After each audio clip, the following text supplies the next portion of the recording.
এ আজকে আজকে মনে খুব আনন্দ লাগছে আমার।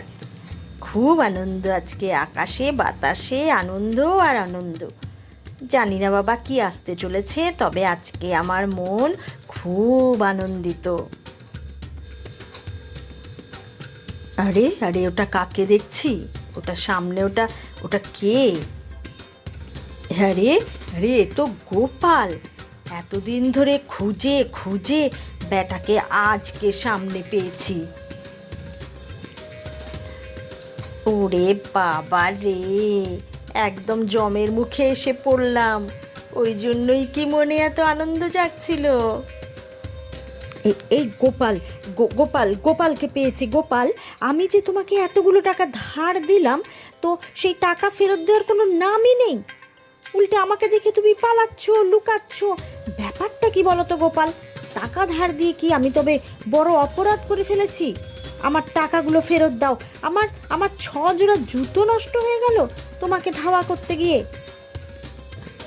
আগে না না, পালাবো কেন, পালাবো কেন, লুকাবোই বা কেন? টাকা তো আমি দিয়ে দেবই।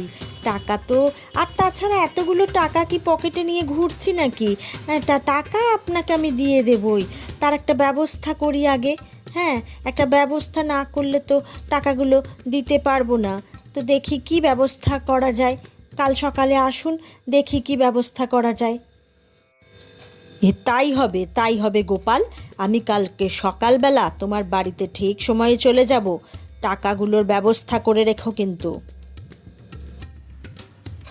তা কি মিষ্টি আম! কি ভালো যে আমটা খেলাম, সে আর বলার নয়। এই গোপাল, আমি এসে গেছি। দাও দেখি, টাকার ব্যবস্থা করবে বলেছিলে। দাও দেখি, দাও দেখি কি ব্যবস্থা করেছো টাকার। হ্যাঁ গো দাদা, সেই ব্যবস্থাই করলুম।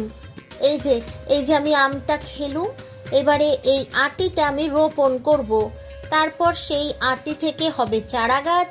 তারপর সেই চারা গাছ থেকে হবে বড় বড় আম গাছ। সেইখানে প্রচুর আম ধরবে। সেই আম খেয়েও সেই আটিগুলো আবারও রোপণ করব। তাহলে অনেক আম গাছ হয়ে যাবে। সেই আম গাছের আম বিক্রি করে আমি তোমার টাকাটা শোধ দেব। ঠিক আছে? কি, আমাকে বোকা বানানো? আমার একটা ধৈর্য আছে কিন্তু, একটা ধৈর্যের সীমাও আছে কিন্তু গোপাল। আচ্ছা, গতকাল তুমি কি বললে গোপাল?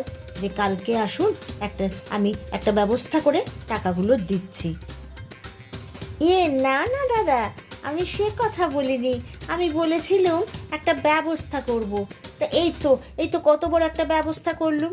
আম গাছ থেকে আম বিক্রি করে যেদিন হবে সেদিন আপনার সব টাকা সুদে আসলে শোধ করে দেব।